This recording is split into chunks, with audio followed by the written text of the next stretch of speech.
the Stinky Popcorn Boys. We watch movies and eat popcorn. And you're stinky. Hello. We are the Stinky Popcorn Boys, just some boys talking about movies and how they made us feel. I am Patrick Basquill, and I have designed many games and won many awards. Games for my friends. That's actually kind of true. Yeah, D&D. I'm John Gilardi, and whoa, I think there was a Keanu Reeves low in the movie, but yeah. So we're here discussing the Matrix Resurrections. Resurrections? It is back? It is pluralized, which is funny. What'd you say? It's they're resurrected. They're back. Yeah, they're back, and this movie is there's a lot to. There's always a lot to unpack with these movies, but it's just like it's so deep and meta, and it's like I don't know. I guess I guess I should save my thoughts because I just want to jump right into it. Yeah, let's. So the Matrix. You guys are familiar with it. It's a big old phenomenon from 1999, where it was a fucking great movie. It changed the way that they did CGI. People were like, "Oh my gosh, this is amazing! This changes the way that we do CGI." Fucking cool stuff. Spawned 2 sequels that people are. I would say the general public is like split about. Would you say that? Yeah, I'd say so. Because it's like, yeah, those are good. Maybe not. Maybe. I don't know. I have thoughts on those. But we could talk about them. Yeah. But so anyway, this movie picks up in the future of that world, and they're back in the Matrix. Modals. They're back in the Matrix. There's like, it's a new Neo, and he's less of Neo, and he's older, but he's also a different Neo, but he's the same Neo, and he didn't change anything, but he did change things. Is it a different way one, that the world works? Huh? Is it a different one though? Different Neo? Yeah. There's only one Neo. There's a different there's only Mr. Anderson, all right, so, potentially. Well, so he died at the end of the Matrix. Oh, you're right. Spoiler alert. Yeah, so at the reconstruction of his and DNA. they said that. Yeah. That's what. So all right, so they do lots of stuff, and it's like, oh, it's different, but it's the same, but it's different, and like, I don't know. And now they've got to save it again. I don't know. I'm just gonna jump in there. Like, I mean, I just watched it, and you know that the moment of him coming back and that the Neil Patrick Harris rebuilding them because they're such a good fuel, essentially, for the Matrix and this farming of human energy or whatever. Yeah, it's like it's so interesting and cool, but it isn't like it doesn't linger. Like when you said that, I didn't think of he was remade. Like to me, it was just okay. I think multiple times too. I think that the implication is like a couple times. Yeah. But I don't know. It's not like a takeaway for me, I guess. Like I just, there he is. It's Neo. And maybe it's a combination of me not just recently watching the other movies where they do die, but yeah, I don't know. I think it's fine. It's ultimately fine. But in terms of, it's such a cool thing too. And the imagery was so sweet that I would have loved to have it been lived on in terms of like maybe more of a kind of chronological, like, kind of thing of like in Star Wars where Anakin is getting built up. It's so quick, but you like live in it and you see it enough and you see the cool kind of images. Like that would have been cool to see that, because the few glimpses you get, you know, of them on top of the tower or whatever they crashed in and the bodies are splayed out and them reconstructing himself, and he has like the gaping chest or like the head and the brains. Like it's just so cool. But in terms of like a flashy editing moment, it just made, but it just didn't hit me well, that where I kind of it didn't let me breathe with it and like cement that that's what this Neo is now. You know, and I don't know, that's just me covering up the fact that I forgot, because I forgot that he was reconstructed. And well, maybe there's but a I reason think why. that you just watched it, so it's like the fact that you forgot is like not necessarily an indictment of you. Like it's more of like, oh, this doesn't make necessarily sense, or it wasn't super easy to understand, or we didn't live in it. You didn't like, it wasn't clear, is what I'm saying. Yeah. You know, that when throughout the course of watching it, where it was just like, oh, huh, okay, where it didn't hit you as maybe it should have. Oh yeah. But yeah. So, what did you think of the Matrix when they first came out? Let's talk about the first three a little bit. The first one was just so cool, so iconic. All the bullet time stuff. You know, him running around dual wielding machine guns and all these just cool things. It was iconic. You know, it was revolutionary phenomenon. You know, a kind of a worldwide. You know, it had its cultural impact worldwide. It was huge. So cool. I mean, the first Matrix is fucking classic. Yeah, and it's a classic, and it's everything. It's just the perfect version of what it is. Because once we get into the lore, the deep lore and humanity and this big war, it just gets dumb. And I rewatched The Matrix maybe a couple years ago, and like, holy shit, I thought it was terrible. Like, you can tell that there was different stories that they filmed that they just edited around, because we were focused on these soldiers going through a tunnel and all this little shit. And it's like, I don't know who the fuck these characters are. They never established them, but now we're just living with this soldier. And there's like so many. It's just a weird mess of a movie. In the first one or in the second two? In the second two, which is what I just jumped over to those.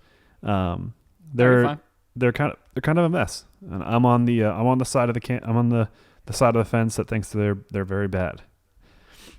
Yeah, I mean, I don't know. It's been a minute since I've tried to see either of them or watched either of them, but I remember because I was 8 when the first Matrix came out. And so I didn't see it for a little while. I remember the hubbub around it. I remember all the jazz around the Matrix, but I don't think I saw it until maybe middle school, maybe even high school. You know, where it's like it just didn't come up. Yeah. You know? And that's crazy. Isn't it? Yeah.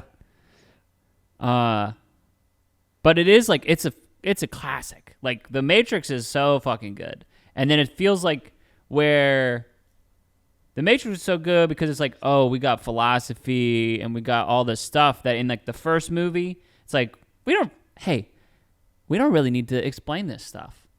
Here are the basic tenets of this universe, and here's how we're going to get our point across and how we're going to get our hero to win. Yeah. And then it's like, all right, cool. Fuck yeah. But then, that's the end of the premise. And so it's like, well, in order to create 2 more movies, we really got to dive into, the lore. That it's funny because that's one of the things that makes the first Matrix great, is that you can tell that there's explanation and there's all this stuff behind the things. So it's like, they knew that it was there because they built this whole thing. Yeah. But then whenever you sort of go out and expand and play in that space a little bit, and I've found this too. Again, we talked about how I've built games for my D&D friends, or for my friends and stuff, where it's D&D, and it's like, yeah, no, for me it makes sense, but then sometimes if you dive into it a little bit more, it's like, wait, hold on, so this this is how this works? It's like, yeah, that's how it works. Shut up. And where the explanation behind it is good, but it's it doesn't satisfy, and it's not actually as good as you thought it was. Yeah. To get to the point that is better. You know, it's it was good. It was good world building. It was good in your background, but it wasn't good to be the focus of. Yeah, it didn't deserve its own full movie or 2 movies. But yeah, that's interesting too. There's it was such a big success, and then they just worked off of the background notes, like the basic outline and whatever, to then keep making money. And it's weird. The first two movies, or the second two movies, didn't they come out like they were all filmed at once or something? But they came out a year apart. Maybe. There was something weird about them, how they were very lumped together. But I don't know. I remember I got like the buzz around them. I don't know. You have like the Star Wars prequels. No matter how bad people thought they were, people still showed up, and there's a lot of buzz, and there's like the memes, and like it's lived on, you know.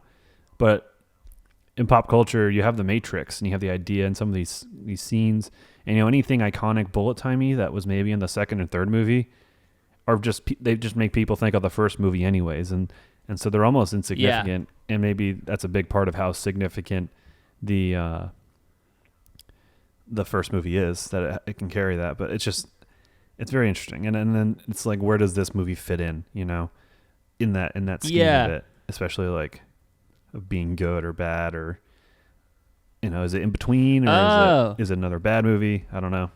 I guess that's why we're here. Well, that's what they pay because us for. they're all and then that's the thing too, is like this movie is so reliant on the first movie, you know. So it's just like it's so reliant. Like there's also like how many fucking cutaways are there to the next one, you know? Mm-hmm. So I'm looking at The Matrix Reloaded, which is the sequel. And so Matrix Reloaded came out May 7th, 2003. And then Matrix Revolutions came out in November 2003. That's it. Yeah, that's such a weird release date. So they must have like, they must have. It must have been the overlords at Warner Bros. trying something out. Yeah, the overlord. God, they had so many good. Like, it was so good and bad. Like, I both did not like, but also did like, but didn't like. Does that make sense? Like all that stuff. It almost got too meta, and I think it's like the whole meta part is the tone was weird, but it like owned it. It owned it throughout the whole thing. So it made the meta stuff. At first, it was stark and weird, but it really lived in it. And like Neil Patrick Harris kind of shepherded it in the way that he can. But at first, it was like very cringy and like, oh man, this is gonna be garbage. Yeah. And especially because they're asking a lot of Keanu Reeves acting wise at the beginning too, and he's not he's not really doing it either for me.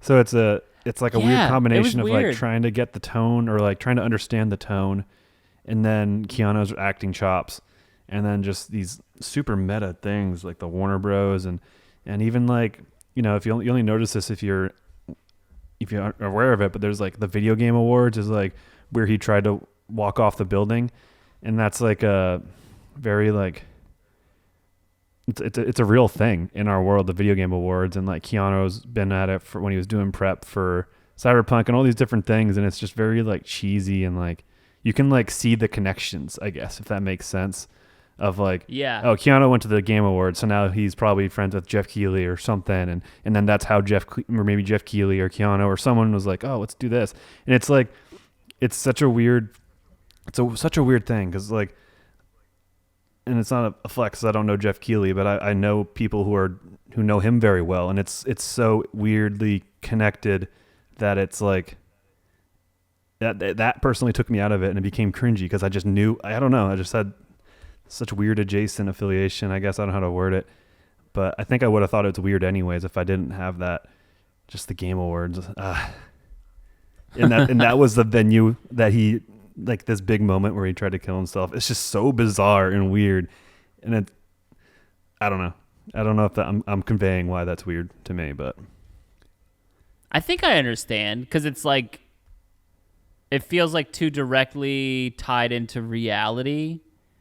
Maybe I don't know. I guess it's obviously real, and it's obviously tangible because it's real, but then it's like extra tangible just because of one degree of separation, I guess, you know, and being in that industry to an extent, and it's weird, and then and it makes it seem smaller, I guess, which is this dumb thing to say. It's a huge blockbuster movie, but it makes it feel smaller to me. I don't know. That was one of the things that I sort of like every once in a while, like whenever, like when they went to Paris, I was like, oh, that's right. There's a whole world. Like, hold on. Are there people all over the world that are in the Matrix? Wait, hold on a second. I did like that because I think that because that kind of, as I'm talking down about the elements of things really in our life, Warner Bros, Game Awards, a few other things,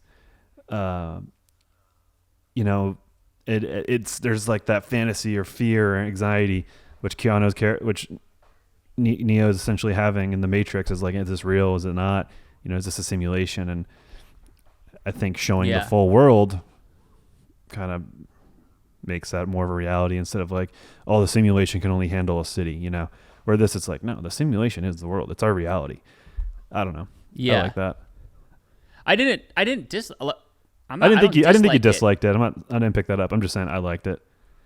I thought that but it's like every once in a while, like there's something like that where it's like, oh my God, there's a whole world too. Like we're just seeing this one, like glimpse of this thing, but there's a whole planet. Because again, like just like the distance between here and California, it's like, oh shit, there's a lot of people. Like I saw this.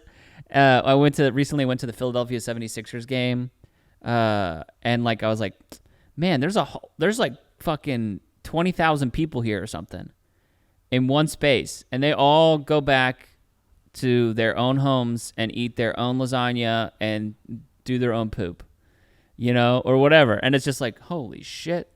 Yeah. Like whenever you realize like just how many fucking people 7 billion is, or like how big the world is, where it's like, oh shit, oh my gosh. Yeah, I think that's what, like, I mean, I'm not advocating sports stadiums for this. I don't know what I'm trying to say. But, like, I don't know. There's a lot of people who are into sports who will never go to a pro game. But I think going to a venue like that is almost just worth it at least once. So you can visualize that. Because it's pretty cool. And more relating it to me, having, the YouTube channel and all these different accounts with amounts of followers. It's crazy to see that kind of. It's crazy to see that. I don't know. You're in a football stadium of 60,000 people, and it's like, holy shit, 60,000 people, 60,000 subscribers. Like, especially in the world of YouTube today, it's like, oh, that's a small channel, but it's like 60,000 people. Like, look at that. It's huge. It's crazy. That's crazy. Yeah. Well, and then because like I went to PAX Unplugged while I was up there too, and there was just like fucking. Like the people filling like the Philadelphia Convention Center. And I was just like, oh my gosh, this is incredible. Look at all these people enjoying the things that I like. This is crazy. Yeah. Yeah, I don't know. It's just, what did you think of the new bullet time or whatever? Also, or Neo's new superpowers or whatever the fuck. I liked his power, the like shield bubble thing. Yeah. I think that was cool. It was used really, like the spectacle of it was really cool. And he was when during the chase and like creating barriers around the cars or explosions, shit like that. I love that. I thought that was really cool. And I just liked, I don't know, they used it well. And then in terms of, what was the other part? The bullet time, like the Neil Patrick Harris thing. Is that what you're talking about? The like reverse bullet time with like where Neil Patrick Harris is essentially outside of time, like where he made everything else bullet. I thought that was sick. I like that. They're like, we're not going to do those iconic weird poses stuff. Like but we're still going to acknowledge it and bring it back in. And I love that. And what I really liked about it was a very visually engaging expositional kind of way to just tell the story and give information. And I thought that was neat. And it felt very much like a video game to me too. Like that's how you would convey story beats and exposition in a video game. And for some reason it made me think of that. And it was just very cool because it's very meta on top of layers and layers. So I don't know. I really liked the movement of the person of Neil Patrick Harris, like as he's moving or out of. Like I liked the sort of like the jarring, but then natural, so that it was like, I don't know. I thought that was very cool. Yeah, I agree. I don't know. It's just like I liked it, but I was also underwhelmed by it. I don't know. Especially like because like the big reveal of the bullet time thing is so like it just hit so good in the original movies. Yeah.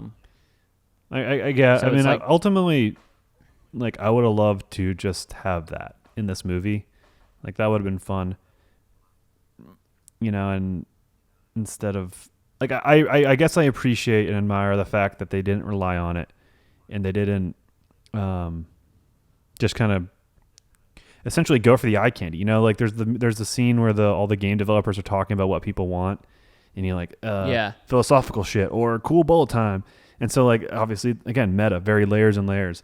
And I guess it's cool that they didn't like go deep into that. They didn't just give us the things we want. It was it felt different enough. It's the same world and stuff, but it's different enough. You have the collaboration essentially with machines and humans, and the programs can actually have a presence in the real world. And there's a little bit more like obviously things aren't great, but the idea of like hope and hopelessness isn't as much of a theme. So it's nice to just kind of live in the world and like have a smaller stake story, just focused around the characters. So like it's very much in the same world, kind of all these different things that we're familiar with, but they told something different. And I do appreciate that. And I like that. And I thought that was not bold or brave, but something of that nature, like, oh, good for them. Like, that's cool. It works for me. It's really interesting because like I was thinking about it and I'm like watching the scene because I guess I started halfway through or something more or less. And I'm like, this movie, it's funny because I feel like it has the lowest stakes of any of them. But because of that, it almost feels like more at home with itself. Whereas like, it's like the world is already broken. They've already broken the world with the second and third ones where they've broken all the way into it. And it's like, everybody has realized that, okay, well, this is broken. We're going to kind of keep playing this dance forever. There is going to be no conclusion to it. Like, we're not going to weed out the one. Like, even Neil Patrick Harris is, like, at the end. Like, it's almost flippant with the sort of, like, this is the struggle. This is the world. We will constantly be fighting each other for forever. I guess why not enjoy it? Yeah. Well, which I is interesting because it's like the stakes are the same, but they feel less because there's sort of like a continual aspect of it, which maybe is also part of like what they're saying with the whole like remakes and remakes and remakes. It's like, hey, it's going to be the same no matter what. We're going to keep living this. Yeah, it comments on that, but it also is something a little bit different in itself. So it's, I don't know, like the movie. I remember a lot of people, like the initial reactions when it first came out was super like ripping it apart and like, this is a piece of shit movie and super negative on it. And I was like, honestly, kind of like a little happy to see that. I was like, oh yeah. I don't know. Cause I don't know. I just thought it didn't need to exist, I guess. And then like seeing Keanu Reeves just be John Wick Keanu Reeves, I was like, God. Why? This is I think this is one of the worst Keanu Reeves performance I've seen recently. Oh yeah, I think he holds the movie back a lot, and that's disappointing. But in terms of the feedback of people thinking it's bad and all, it's just trash and all these different things, I don't agree with that. I think it's better than the second and third movie. Obviously, there's still a huge gap between the first movie and the rest, but I think this is the third worst Matrix movie easily for me. Yeah. I don't know. Yeah, it's definitely not the worst. I haven't seen the other two, so I can't rank them. I really want you to watch them. And there's probably do you know what I will say though is like even if those other two movies are awful or not great, awful is a strong word. there's still moments in them that feel fun and big.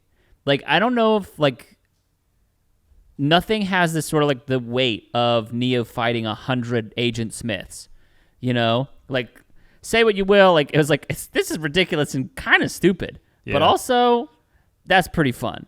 Yeah. Well, I think the second one had a lot more.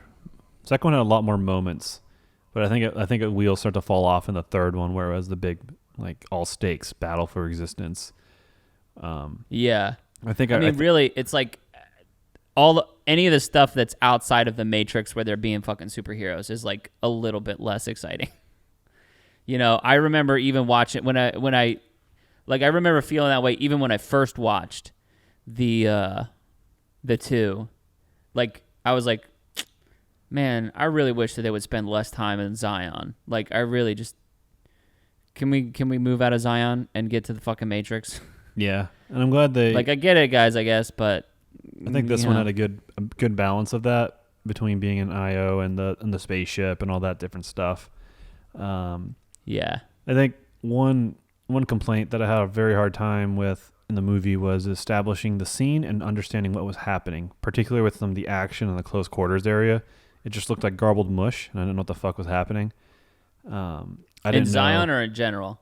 Oh, sorry, just in this movie, not in Zion. I moved on. Oh, gotcha. In this movie, in terms of just the action, was very hard to comprehend.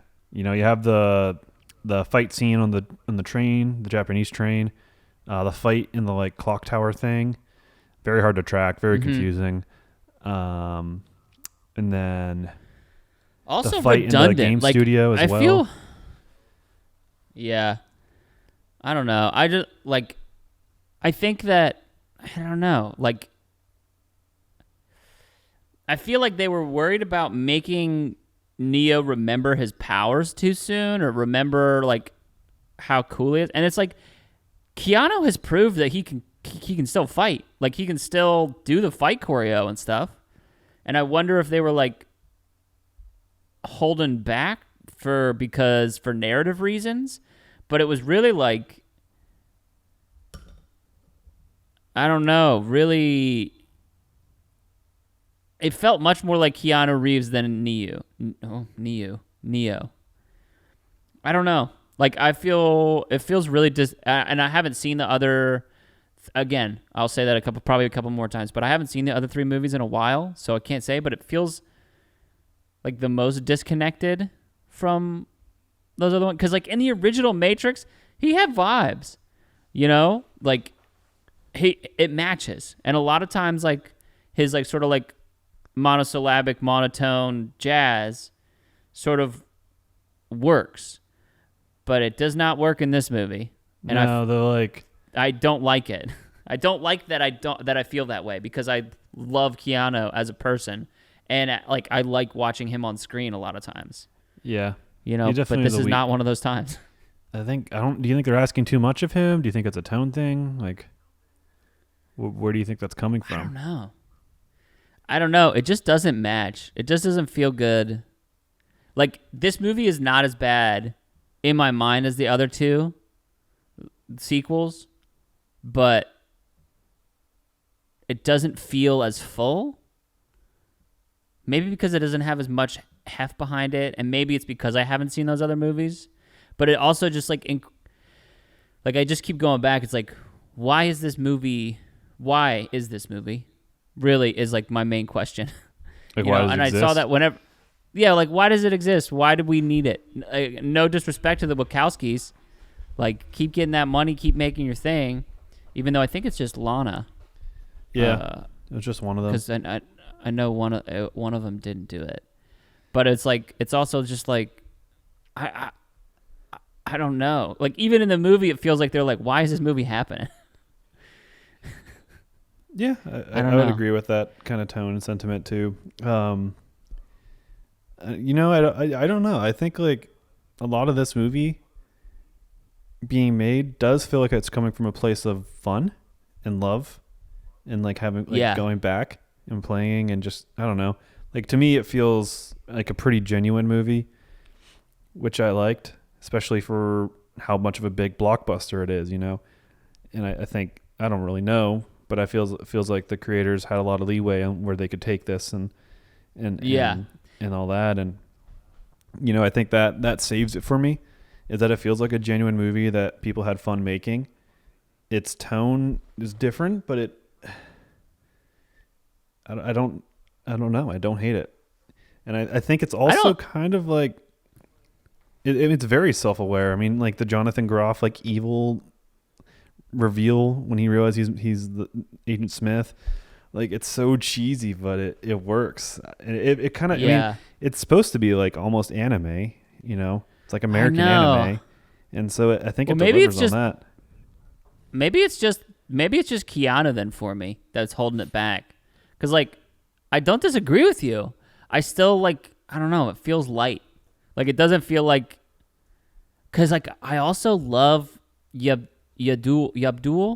Man, I wish I could say his name right. The guy who plays Morpheus. Yeah. Like, I love him. I loved him in everything I've seen him in Watchmen. He's in Candyman. In Candyman. I love him in it. Even if I didn't like Candyman a lot, like, I liked him in it. And I love his look. I love his vibe. I love him as Morpheus, but like, I don't know. It just feels like maybe they're packing too much into it, or it just feels light. It's weird. Yeah, I mean, maybe but like, it's I love the image of the eye. I love all the stuff, like the image of the iron, like the pellets, like the person of pellets. I think that's fucking cool as shit. Yeah,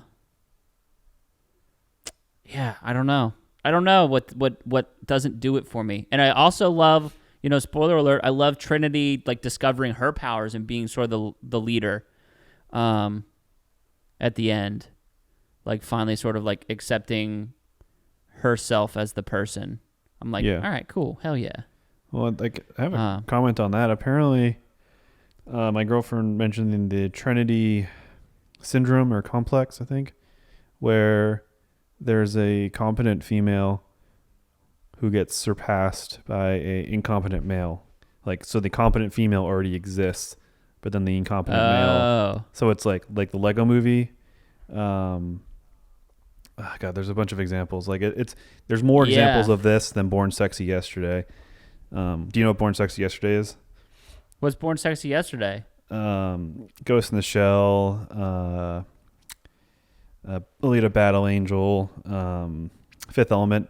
So it's just like, it's like that weird complex of like adult formed babies, hot like they're babies, like, essentially. Yeah, I gotcha. So like, that's a famous one, but the Trinity thing, I think it's a much more common trope that's emerged. Yeah, I've seen that a bunch. Like, like where there's like, I mean, even fucking, you could say Mortal Kombat.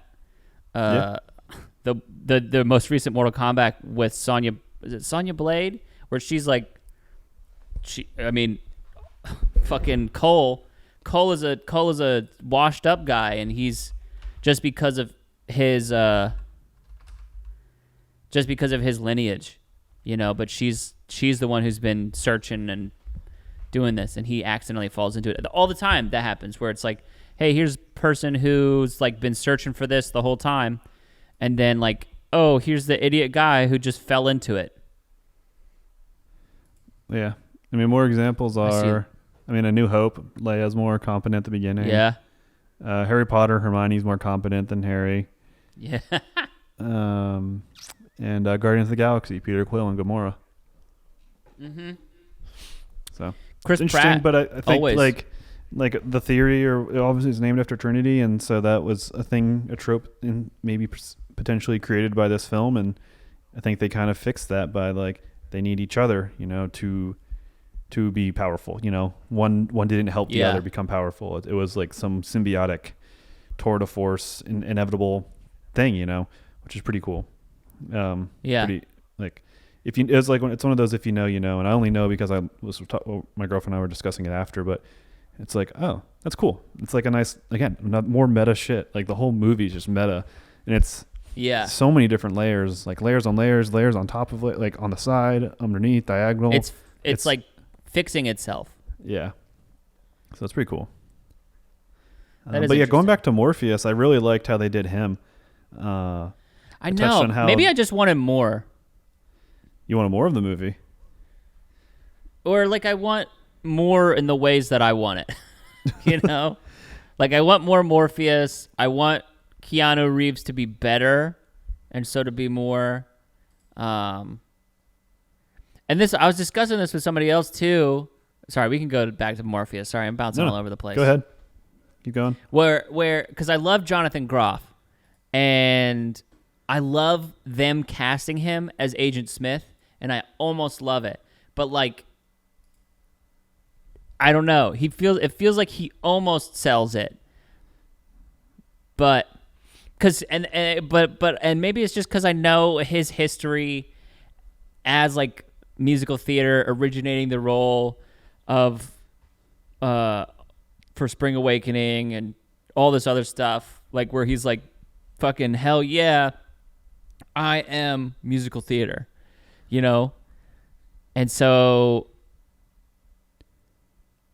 it was just like he almost sold it to me as a fight guy, you know. Yeah. And I want it for him, and I want to believe him, and I like. It's not that he doesn't do anything, and maybe it's just because he deserves it. He does a pretty good job. He absolutely could play a villain, but it's just not 100% for me, and I feel like that's like this whole movie where it's just not 100%. It's not 100% good at conveying his motivations. Like they have very explicit dialogue, but I still wasn't sure. Like, what does he want? Like, I'm confused. What he wants? Like, they had an alliance. Like, I thought they didn't agree with that. Like, I don't know. I think Agent Smith also was probably I think it was honestly maybe worse for me in its implementation to the story than Keanu Reeves' performance. Yeah, because he was so integral, and like it feels like he was a Deus Ex Machina for them in this movie. Yeah. To like whenever they needed, so it's like they needed a conflict because they'd gone too long without a fight. You know, they'd gone too long without a fight, so they had to bring him in there, and like there's no way for them to win, so they got to bring him in there. You know, So it was just like he's our plot device so that we get the thing that we want to get.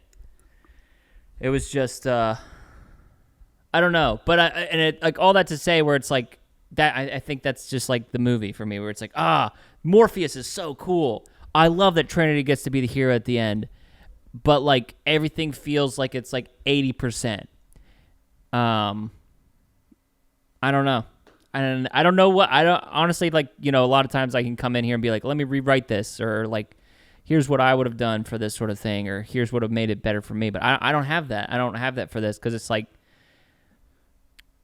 I don't know what would make it better for me. I think it's just like, I just don't understand why this story is being told. Yeah. And because I feel like we like, all right, we did a pretty good thing. Like the first 3 movies, even if the last 2 don't feel good, they feel cohesive.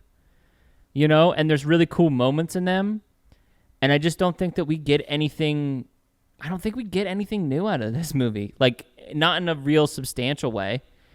But maybe it doesn't have to. Like, that's like the part of it where they're like trying to come up with a new bullet time, or it's like maybe they don't need to come up with something. Well, I think new. it's like, why does this movie exist? It doesn't need to exist, blah blah blah. You know, and it's like, yeah, it doesn't need to. So it doesn't need to tie in. Like, or you know what I mean? It's like, fuck it.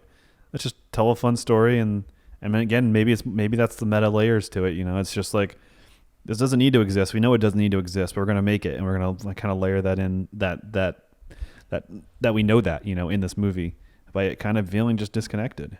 I don't know. Yeah. I don't know. I don't know if you're gonna sell me on it, but also I don't disagree because I do love that about it. I'm conflicted. Clearly, I'm conflicted.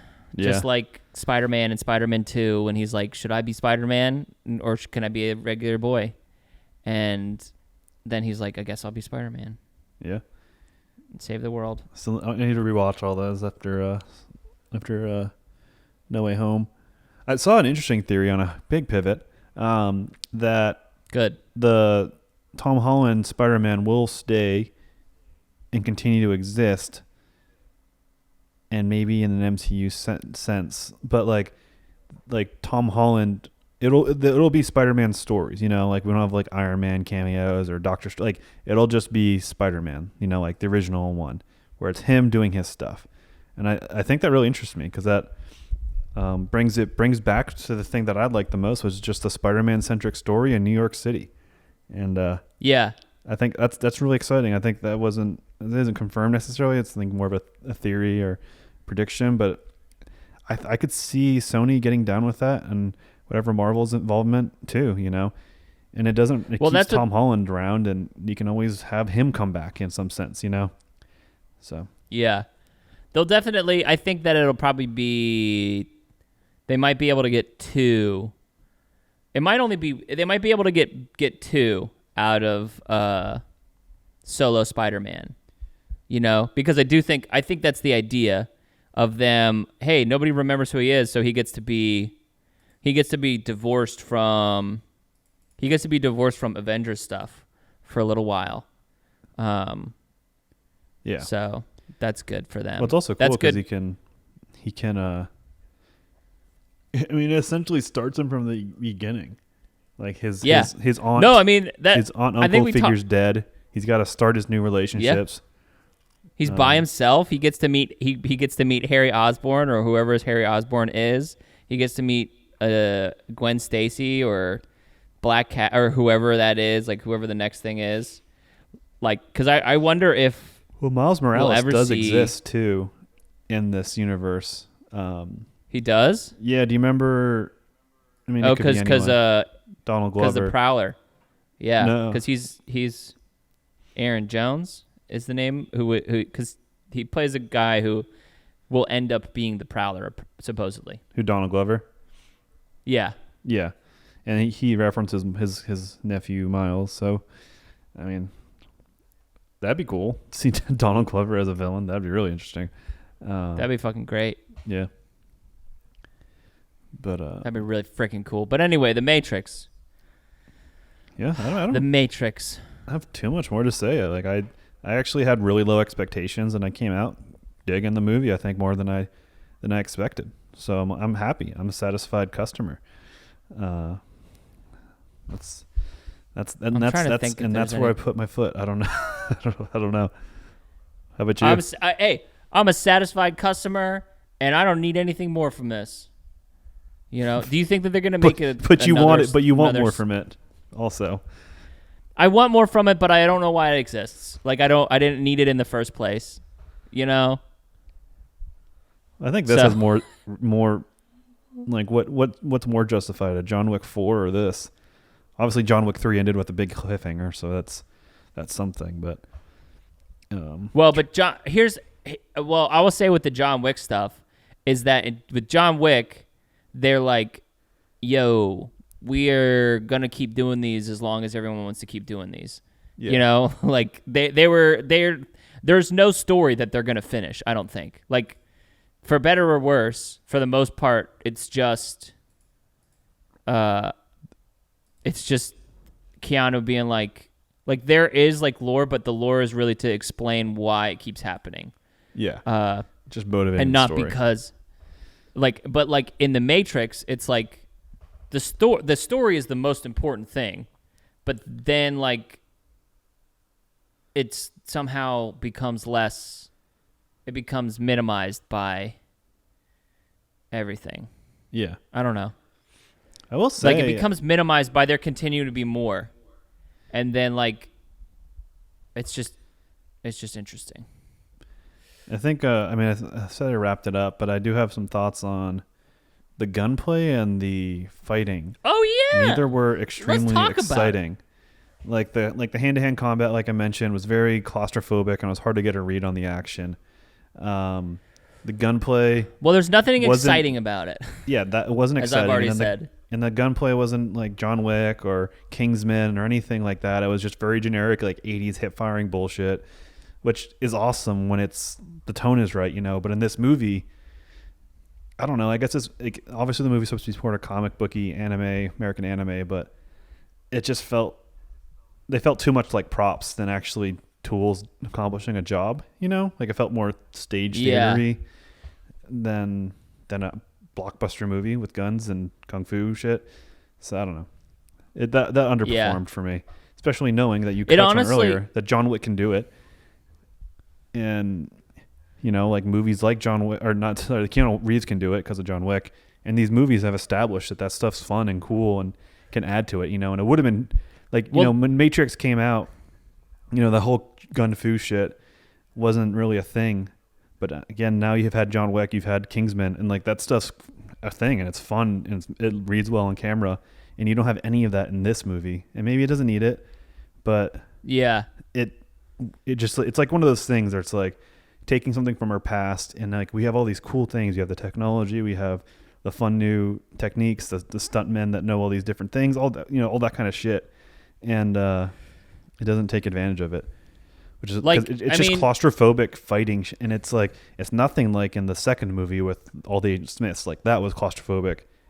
And like that was the moment that was done. But in this movie, it's just always claustrophobic fighting, in the restaurant, in the train, in the clock tower thing, in the bathroom of the game developed studio. Well, like it's just, I don't know. It didn't feel varied. It was all claustrophobic shit. Claustrophobic with the bots, the swarm, and that's like I'm watching the end right now, and it's just like, all right, we just got a million fucking people, and they're running at them, and then they like run away. Is essentially what it is. Is they're like, all right, we're going to run away. We're not going to do a big fight. And it's like, no. Like, because again, going back to the like, we're just going to run away or shoot into this crowd of people. It's like, awesome, cool. Yeah, and then no one dies either, cool. Which they have to die. But I like that about the first one is how expendable the characters were, Yeah. And especially like in this movie, the stakes are so low. And you already get the sense that like they're not going to do anything to these people and kill them off. So fucking feel like again. I'm just like it definitely feels like all right. We did our like 6-month campaign. We did our like 3-year campaign that we wrapped up, and then we're like we're all back in town. It's like do you guys want to do like a one shot?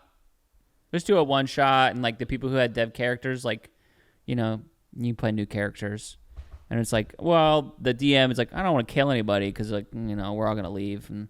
So I'll have a cool little ending, Pretty much. I don't know. It's just like, again, that's what I'm saying. Like, there's like no stakes where it's just like, we're just doing this for fun. And like, I don't know, man. Like this final like act is not as cool as it could be where he's just like, oh, I'm just going to shield people away. I'm just going to like, I'm not doing anything. He's not doing anything. Yeah. I mean, visually it was cool, but in terms of it's just like running away and pushing your problems away, and then the people who like shadowed him to protect him, like it wasn't very clear how they were protecting him, and then they got fucked up and they were getting ambushed and killed. Yeah. And somehow they were able to get out of the vehicle and kick away the rest of the bots. But it's like, why were they able to? Where did the rest of the bots go? Why did they give up? It's a swarm. I don't know. I just think the action, in 2022 almost, I guess, or in 2021 is severely could be better. And I guess it's disappointing because the Matrix movies, particularly the first one, are so iconic with their action. Yeah. Well, I think that they just didn't build off of anything that they did. So I mean, I'm again not to like wreck it, but it's just like I don't know, like for something that did such a like even the car chase in I think is it the second movie is like cool with the bros with the white hair. Yeah, it's like all right, this is fun, but like, what is the coolest thing that they brought us? From this, did they have? Is it the bots turning themselves into bombs? Is that the coolest thing, or like what's the most fun? Like, I guess I just don't know what we got out of it. Yeah, there wasn't a lot of iconic action. Yeah, I think about I guess that's what I like. It's like, give me something iconic. It's like, I'm sorry, like I'm trying. I would love to, but. And then maybe it's an allegory for people throwing themselves to try and stop people. I don't fucking know. We'll never but know. all that being said, hey, watch this on HBO Max. It's fun. It's a fun time. Even as I've not said that. You know, it is a fun time. You know, it is a fun time. I guess yeah, I don't know. I don't think it's necessary. I don't think it's necessary for it to happen. I don't think it's necessary for you to watch, but it's a fun time. If you feel like watching it, if you want to hang out and, you know, watch some more Matrix movies. You know? Yeah, I mean, in the end, you got more of something fun in the end, so whatever. I gave this a, I don't know, three human bombs out of 5. Oh boy. I'm gonna give it 2 kung fu sequences out of 5. Nice. Just because. Oh, pills. I gave it 3 pills out of 5. Red pills. So you can take nice. the blue ones if you want. Hey, guess what? I'm gonna give it 2 blue pills. Okay. So that you get to go back. Awesome. You get to go back. I don't think I've watched anything since we've chatted.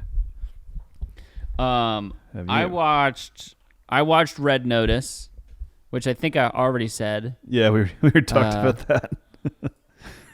we're asked what your thoughts were, and you were being you didn't answer me. What did I say? Oh, I also finished the Get Back, the Beals documentary. Oh, nice. Which is very fun. I highly recommend that. You know, we probably won't do an episode on that. Is there a reason why you don't watch it all at once? Like, is it hard to watch all at once, or that's just your style? No, I mean that's just it's just like, so it's in 3 parts, and the first Peter Jackson directed it, so it's in 3 parts. The first part is an hour and 30 minutes, and the next 2 parts are both 2 hours and like 40 minutes long. So you're just like, because it's just like you're just hanging out with the Beatles. Like there's not like I'm not going to say that there's not a story, because there's absolutely a story. But, like, the story is the Beatles. And, like, you hanging out with them and, like, just being with them as they figure out this process and, like, knowing the conclusion of it, essentially. Yeah. While also, like, seeing them sort of, like, how they discovered it. Where it's like, oh, shit, wow. I get to see this stuff. Yeah. You know? So that was really cool. Like, I highly recommend it for anybody who's creative, for anybody who, I don't even know if necessarily if you like the Beatles, but if you like sort of like the Beatles, it's just really interesting. It's also just really interesting to be in the room hanging out with fucking people who are great artists.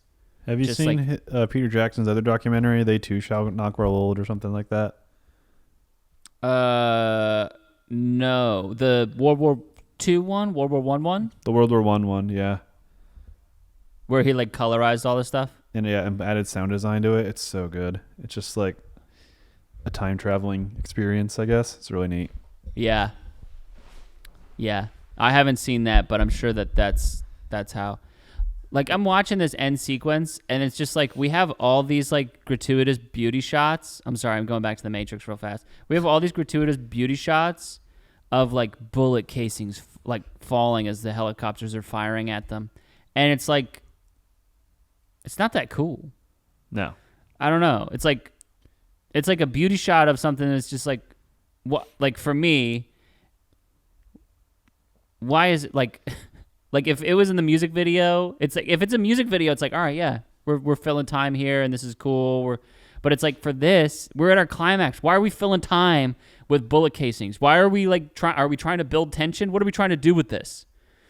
I mean, I didn't mind that stuff. I think that's more just back to that comic book kind of American anime thing. I don't know. I'm down with it. I'm an asshole. I'm an asshole. I get it. I understand. Like Dennis Leary. Have you heard that song? That's me. That's me being a douche. Wait, have you not heard that song? I'm an asshole. What? I'm an asshole by Dennis Leary. No. I'll send it to you. Please do. Like it. It's an old kind of comedy music video. Good. But yeah, I haven't watched anything, so that's that. We got our rates and reviews. Hey, Happy New Year. That too.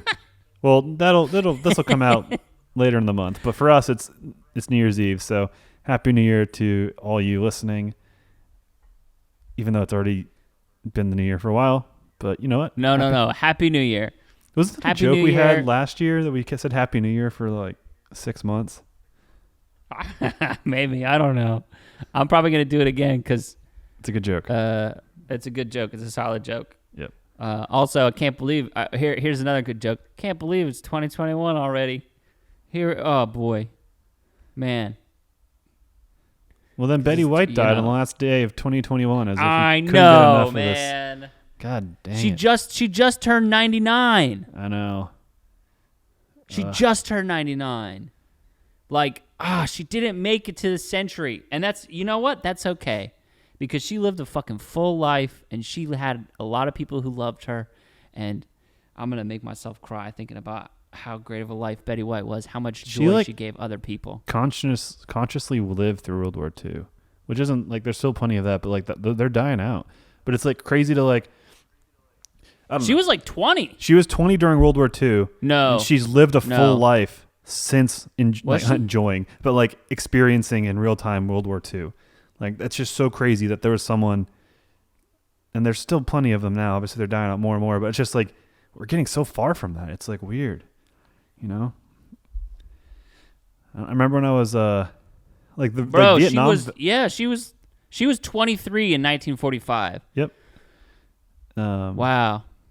It's like the Vietnam veterans are becoming what the World War II veterans were when we were kids. Like they're getting very old. Bro, she was 18 days from being 100. Yeah, she was close.